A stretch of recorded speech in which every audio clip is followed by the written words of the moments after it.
Welcome back, everyone. For today's video, we are going to be taking a look at the third round of the United States Chess Championship, which is being held in St. Louis, Missouri. Now, before we jump into the action, you guys who are writing the comments on this YouTube video are probably be asking, well, Hikaru, why are you not playing in St. Louis? Now, I was competing in the Global Chess League being held in London. The dates overlapped. I chose to play the Global Chess League as a new event. Felt like the format is different, a little bit more exciting. And on top of that, people probably have forgotten, but I've also won the US Chess Championship 5 times. So as a 5-time US Chess Champion, I'm always looking for new opportunities. So I did want to clear that up before we get into it. Now, obviously, you guys are also going to ask the second question, which is going to be, well, you haven't done any recaps of the first 2 games. Why not? Now, the main reason I haven't done any recaps, besides being in London and being busy with the Global Chess League, is that in rounds 1 and 2, there were a combined 10 draws out of 12 games. So with so many draws at the start of the tournament, it didn't feel like a recap would really be all that hype. And I figured you guys don't want to see boring draws. Now, maybe I'm wrong and you want to see boring, precise, classical draws of the highest level, but that's not what I think you want to see. And of course, I'm the one making the videos. All right. So we're into round number 3, and we are going to start with the game featuring the favorite in the tournament, the favorite player, number 3 ranked in the world, Fabiano Caruana from the United States. Now, as you guys can also tell, I just landed. I just got back from London, so I'm a little bit wonky and out of it, but I'm trying to do this video for you guys. All right, so Fabiano in round 3 is 2 draws so far, 1 draw with white, 1 draw with black, and now he's playing against Robson. So the game starts out with the move c4 from Ray, and now Fabiano plays the move e6. We get knight c3, and we have the move d5 and d4. Now, this opening pretty standard. It can occur out of many different move orders. This classic Queen's Gambit decline. You can play it with e6 and d5. You can also play it with knight f6 as well. Probably the reason Fabiano went e6 is that after knight c6, knight c3, if you try to play e6 with the idea of d4 and d5, white can respond with the move e4 here, and now you end up in a completely different system. So we get this Queen's Gambit declined out of the English order. We get takes, bishop g5, and now Fabiano plays the move bishop e6. Now, one of the great things in modern day chess is that you can innovate. You can be very creative and play new ideas because computers have shown us that almost anything is acceptable. Now, for probably the last 100+ years in this position, the main move was to play bishop to e7 here. And after e3, let's just say castles, white has the option of playing bishop d3, c6, and deciding whether to put the knight on f3 or e2. Now, in these systems, black normally ends up playing the move knight b to d7 at some point. Let's just say knight g e2, you go knight b d7, castles, rook e8, and you try to go for knight f8, knight e6, or knight g6, but you will notice the bishop on c8 is simply locked in behind the knight on d7. So Fabiano goes bishop e6, we get e3, and now he plays move knight b d7. Fabiano's idea is very clear. Now the bishop is out, he can move this knight to d7, and the bishop is free to go to g4, f5, as well as guarding the pawn on d5 at the same time. So we get bishop d3. Fabiano plays c6, creating what was now known as the classic Carlsbad structure, with the pawns from f2 to d4 and b7 to d5. Now, this structure can occur out of many openings, such as the Caro-Kann, the London system, and of course the Queen's Gambit decline. So we get bishop f4.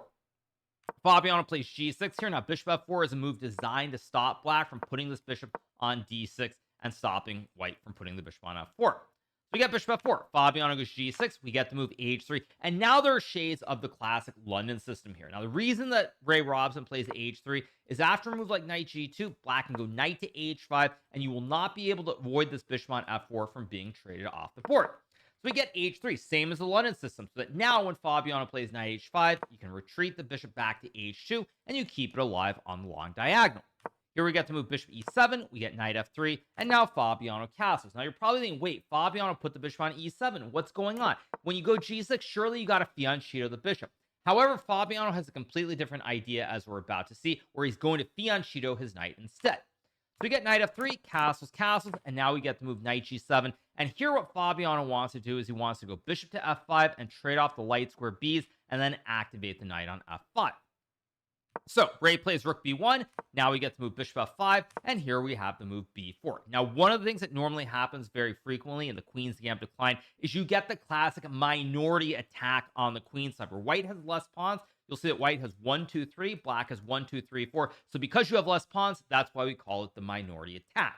So after b4, we get a6. Now knight a4 is played by Ray. Ray could have played the move a4 with the idea of b5, which would have perhaps been a little bit more standard, but instead he goes for knight a4, trying to jump with the horse to c5 and create a classic bastion on c5.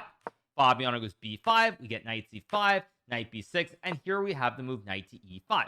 Now, optically, this looks really, really good for Ray. He's got these knights on c5 and e5, all kinds of threats. But on the other hand, for Fabiano, it's not that bad, because after queen c8, he wants to jump with his knight to c4, where it's guarded by both of these pawns. And in reality here, white is actually not much better here.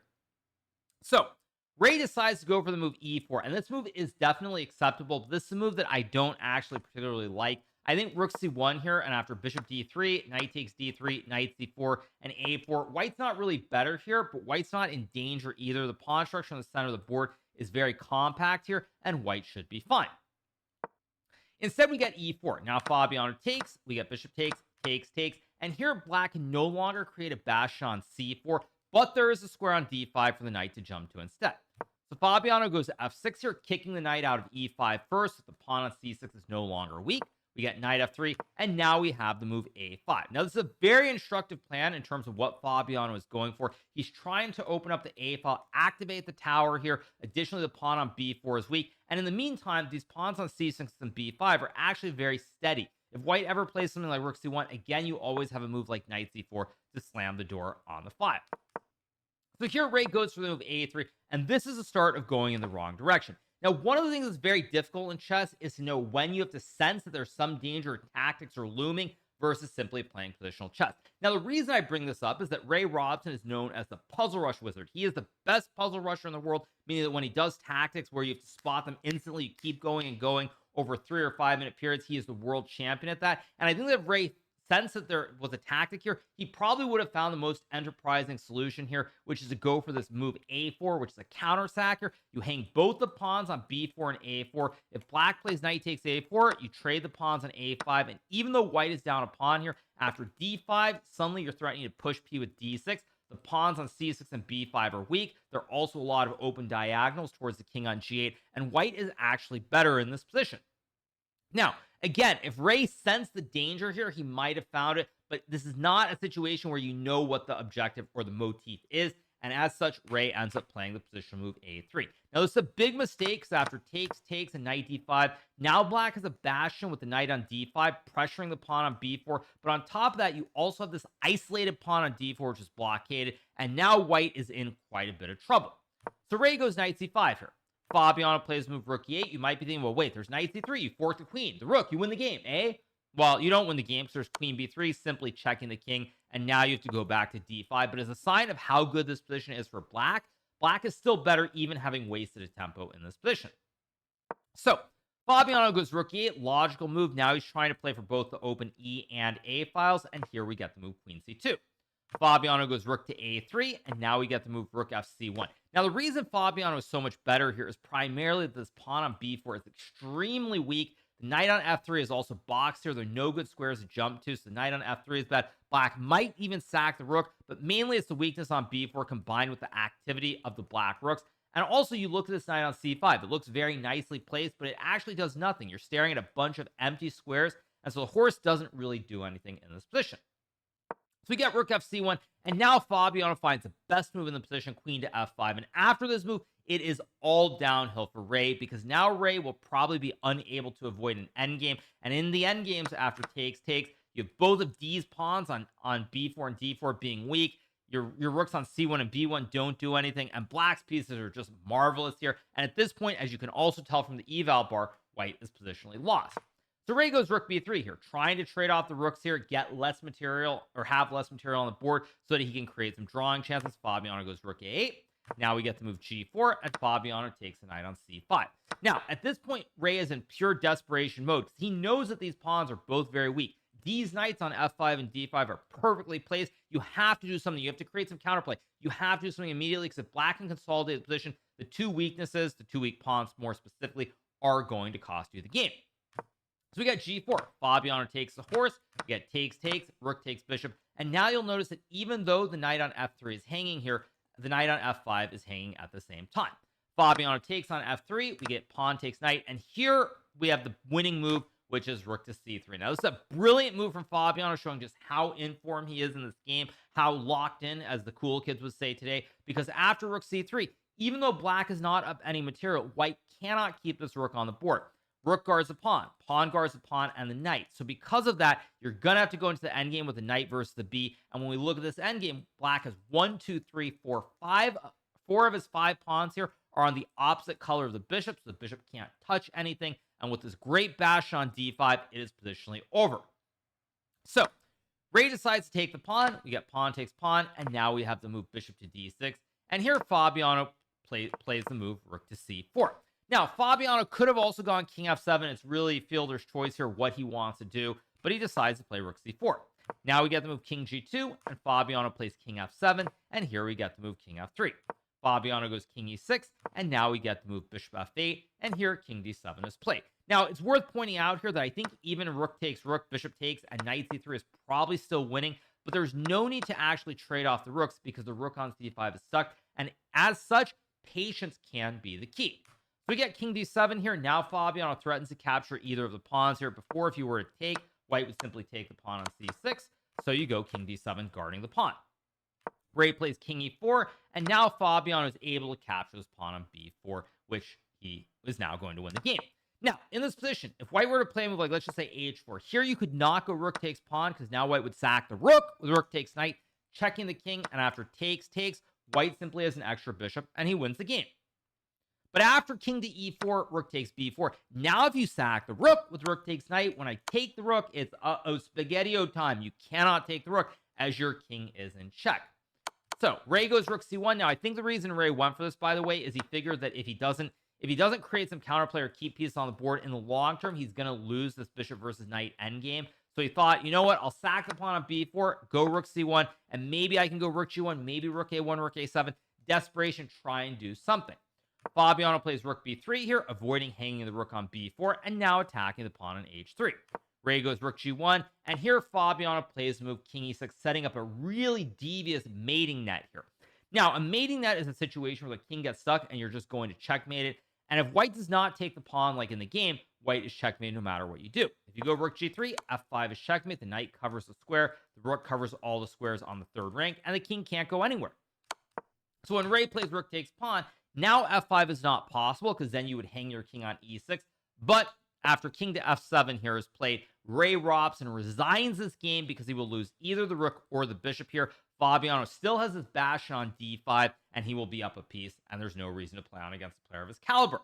So a fantastic win for Fabiano in the third round with the black piece. Very, very important when you can get a win with black, because generally speaking, you're trying to win the games with the white piece and draw with black, or be solid with black in general. So to get a win with black bodes very well for Fabiano's chances, and he just plays a marvelous positional game from start to finish, and just a true masterclass. So Fabiano is now tied for the lead, and we're going to jump to the next game that we're looking at, which features the future first American World Chess Champion, Hans Niemann, playing against Lenier Dominguez Perez. Now, Lenier Dominguez Perez, I heard this stat the other day, is on a 48-game draw streak in the U.S. Championship. That means that he has drawn every game in the U.S. Championship for something like the last 5 years now. So many draws. He's so steady. Probably you're going to get a draw once again. Hans, of course, has other ideas with the white pieces. He wants to win and proves that he is going to be the greatest player ever. So you get e4. Dominguez plays the e5. We get knight f3, knight c6. And now Hans plays bishop c4, and of course, we're in the classic Gucci piano. Dominguez goes bishop c5, Hans castles, we get knight f6, d3, d6, c3, and now we have the move castles. Hans plays rook e1, we get a5, h3, h6, knight d2, and now we have the move bishop e6. Now, all these moves are little nuances, but I've done so many videos now on the Gucci piano of my own games and others that I don't really feel like explaining these nuances of h3 and h6, and of course, all these delayed moves. So here we got bishop b5. Lenier plays bishop b6, and now we get this move knight c4, bishop c5, and we have the move bishop a4. Now, what Lenier is offering Hans here is that Hans can repeat with knight d2, bishop b6, and the game will end in a draw. But when you have the white pieces, you generally don't want to do that. So we get the move bishop to a4 here, and now we have this move bishop takes c4. And this move maybe is acceptable, but I'm going to be honest. I played Hans quite recently at the Speed Chess Championship, and when I was looking at lines, specifically this line, I will tell you that bishop takes c4 was not the move that I was going to play if I had this position. Now, the reason I bring that up very specifically is because one of the difficult things when you're trying to play chess at the highest level is as you get older, if you don't review lines every single day, sometimes your memory can shift a little bit. You can play tricks on you. You can think you looked at one line, you play something else, and it's very, very difficult. Now, for Dominguez, he is currently, I believe, 42 years old. He's well past his prime. And so I think in this case, he either confused an order or he had not looked at this recently and he couldn't figure out what the best line was, because this move in a top level game, in my opinion, is a very serious mistake. Now, for those of you guys at home who are watching this video, you're like, well, what's the big deal? He just trades a bishop for a knight. It's a bishop, it's a knight. What's the big deal? At the lower levels, I would argue that when you trade bishops for knight, it does not really matter all that much. But generally, as you get better and better at chess, specifically grandmaster level and above, in many cases, bishops are worth more than knights, as we know from computer programs like AlphaZero, where bishops, I believe, are worth something like 3.14 and knights were something like 2.92, if I remember correctly. So bishops can be worth more. And in this situation, this is a completely illogical trade by Dominguez because he temporarily gives white double pawns, but as we're about to see, in the long run, the two Bs are going to become very active, and the pawns really don't matter all that much on c3 and c4. And in fact, you could argue the pawn on c4 stops black from ever pushing d5 or b5, and the pawn on c3 stops black from ever moving anything to d4. So here Dominguez plays the very peculiar move knight h5, and this is a move that maybe the computer thinks is okay on first glance, but another move that I don't like is after g4, knight f6, and this move g5, you'll notice the computer gives black an advantage temporarily on the eval bar, but 3,500 level chess and human chess are two very, very different things. So Hans is on the attack here by pushing the g-pawn up the board. We get takes, bishop takes g5, and now we have the move queen c8. Now, the computer here actually wants to move queen to e7, but frankly, looking at this from a human perspective, after knight h4, queen to e6, and something like queen to f3, I guess after knight h7 and bishop to d2, computer says knight to d8 and black is better because that's such an obvious human move. I think without knight d8, is black still better? Not really. So this is one of these examples where you see Hans being very aggressive, trying to push me on the king side, but in a human game, finding the best move is not really all that easy. And in fact, I'd argue knight d8 is probably one of the weirdest moves I've seen in a while. I tend to see weird computer moves every time that I happen to look at stuff, but it's not a move that pops into your mind at all. And without this move, you're not even better. So you have to look at the evaluation in many cases and be very, very careful that you don't just look at the eval bar and say like, okay, I'm better, I'll just play this line. Because if you don't know the exact idea and you can't play like a 3,500 computer, you can get into trouble very quickly, as we're about to see. So Dominguez plays queen c8 instead. Also a reasonable move, trying to break the pin from the bishop of the knight and the queen and hitting the pawn on h3. Here we got the move king to h2, and now Dominguez plays knight h7. Now, Dominguez could have played a move like queen to e6. Actually, I want to point out one thing. If black were to take what looks like a free pawn on f2, after rook e2, bishop c5, white simply trades the bishop for the knight, checks, and now after knight h4, it's uh-oh spaghetti-o time. You're getting checkmated on the h file. You can maybe sack the queen to survive after knight f5 and takes, but you are going to lose the game in the next 10 moves. So Dominguez goes knight h7 instead. Now we get rook to g1, another excellent move from Hans, because what he realizes here is that this pawn on f2 does not matter whatsoever. It's just a pawn, and after rook g2, bishop c5, now there's bishop h6, pressuring the pawn and the rook, and so this pawn on f2 is irrelevant, whereas what white can do is use the open g file. This is very, very thematic, because remember, Hans has played g4, g5, so you have an open file here. So if you can use the open file, you can be very effective and probably win the game. So we get the move queen to e6 here from Linear, and now Hans plays rook g2, and we get this move knight e7. Now, this is probably the last moment in the game where Dominguez had some chance to maybe be okay. He really needed to trade the knight for the bishop. This is an awkward-looking move to play and go for queen h6, and after something like takes, and queen g4, you probably figure with white bringing the rook over to the king side, or g1 or f1 with f4 ideas, he would be in a lot of trouble. But the computer calmly ignores it with a4, and after rook a g1, rook b8, you're now pressuring the pawn on b2, and even though white has a legendary triple stack on the g file, it's simply not enough firepower. Now, in a human game, not happening, obviously, but it is amazing to see how the computer can look at this and be like, it doesn't matter that white has a rook and two rooks and a queen lined up at your king. It doesn't matter, because you're just going to play on the other side of the board and ignore all the danger. Now, as humans, we can't do that, obviously, but computers can, and that is why their understanding of the game is so ridiculously more advanced than any of us puny humans. So, after rook g2, we get knight to e7, and now Hans plays bishop d2, and we get the move knight g6. Now, Dominguez could have tried to play f5 here, but the reason I'm sure he didn't is he was probably worried about bishop c2 and something bad happening on these diagonals with the two Bs. Maybe you have f4 here, but now after b4, if you go here, there's suddenly some c5, bishop b3, and you're losing the game. If you go to a7, even here, something like c5 with bishop b3, or even long-term, something like queen e2 and rook g1, it just looks very, very bad. So Dominguez plays knight g6 instead, and he's resolved here to not open up the board, try and keep the center closed. But unfortunately, after queen to e2, now Hans is going to go rook g1, create the double stack on the g file. And if you don't have some counterplay in a hurry, white is just going to massacre you on this g file. So Dominguez goes queen f6, and now we get rook to g4. Probably the last really important move of nuance, because if you were to play rook g1, black can still play knight f4, and he's in the game. If you take after takes, king h1 and g6, black should be fine. And so when you go rook g4, now if black plays knight f4, you take, and after pawn takes, you go rook g1, g6. And now I think after bishop c2, something really bad is about to happen on diagonal, like king h8. I don't know if it's e5 right away. Computer wants some queen d2 first, but I think eventually something is going to collapse here on the g file. I'm not quite sure what. Maybe even h4 is coming. Maybe even you just take the f4 pawn. But black is in all kinds of trouble in this position. So we get the move c6 from Dominguez. Now Hans plays rook g1. And at this point, Hans has a dream position here. There is no counterplay for his opponent. He has a double stacked rooks on the g file. He can play h4, h5. And at this point, it's a matter of simply being precise, because he has to know he is on his way to his first victory in the tournament.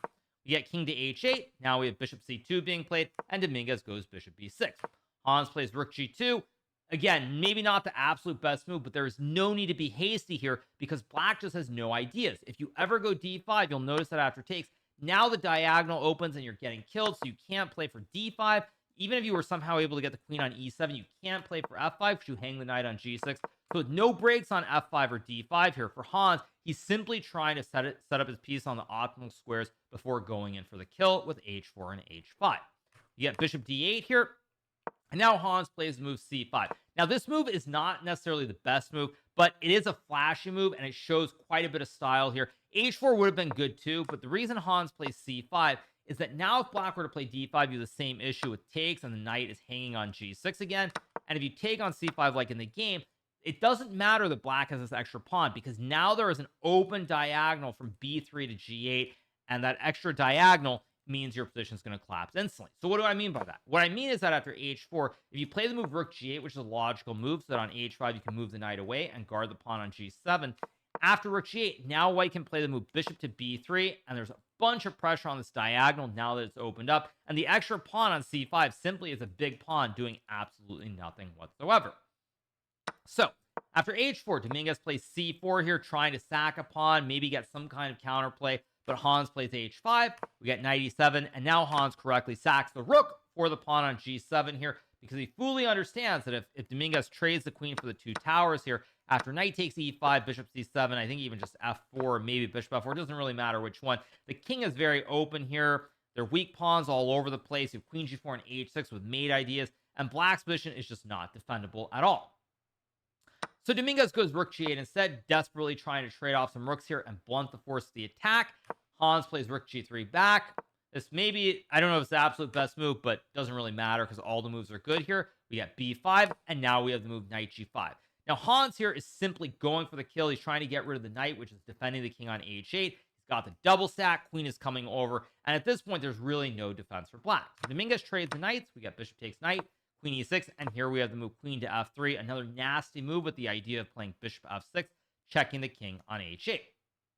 Dominguez plays knight c8. Now, this move does just lose on the spot, but it's really hard to survive here. Maybe king h7 is playable, but I actually really like the computer line here, which is to go bishop d1 here, showcasing the power of the b's, because let's just say you play a move like rook to b8. Let's say you play a move like rook to c8, for example. Now white can play queen to e3, and this bishop is coming on the other diagonal. You look at the harmony of the double stack here, combined with the two b's marching to the g file, and this is just an absolute disaster for black. Black is losing.